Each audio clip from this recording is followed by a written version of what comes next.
गीत संहिता अध्याय 38 दाऊदंकर गीत स्मरण पाय। हे सदाप्रभु, तुम्भ कोपरे मते अनुजोग कर नाही, किय बा तुम्भ प्रचंड विरक्ति रे मते शास्ति दियो नाही। कारण तुम्भर तीर सबु मोठारे विध रही अछि ओ तुम्भर हस्त मते अतिशय चापुअछि।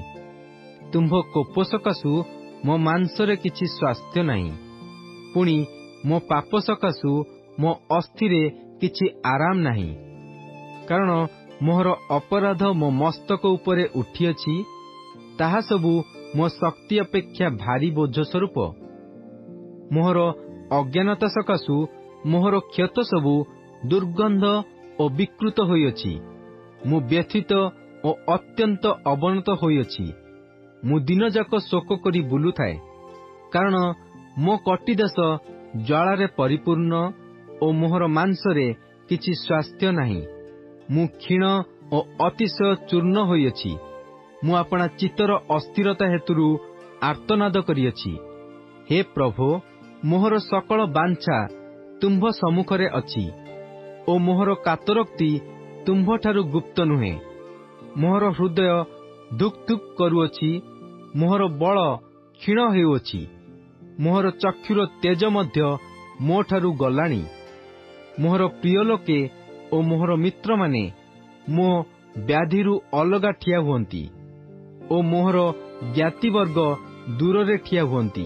मध्य जो माने मो प्राण चाहन्ति सेमाने मो पई फांद पातन्ति, पुणी जेउ माने मोहर अनिष्ट इच्छा करन्ति सेमाने सर्वनाशर कथा कहन्ति ओ दिनजाक छलर चिंता करन्ति। मात्र मु बधिर लोक परि शुणु नाही, पुणी मु मुख न फिटाइबा घुंगा लोक तुल्य हुए। आहुरी जे न शुणे ओ जाहार मुखरे प्रतिवाद न थाए एपरि लोक तुल्य हुए। कारण हे सदाप्रभु, मु तुम्भठारे भरोसा रखे। हे प्रभु मोर परमेश्वर, तुम्भे उत्तर देव।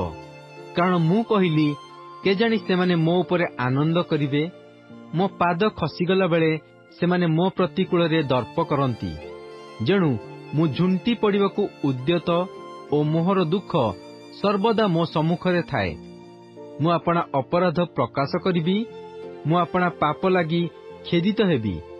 मात्र मोहर शत्रु माने सतेज ओ बलवान, पुणी अन्यायरे मते घृणा करिबा लोक बहु संख्यक होइअछन्ति। मध्य जो माने हितर परिवर्ते अहित करन्ति सेमाने मोहर विपक्ष। कारण मु उत्तम विषयर अनुगमन करे। हे सदाप्रभु, मते परित्याग कर नाही। हे मोहर परमेश्वर, मो ठारु दूरवर्ती हो नाही। हे प्रभु, मोहर परित्राण, मोहर साहाय्य करियाकू सत्वर हुओ।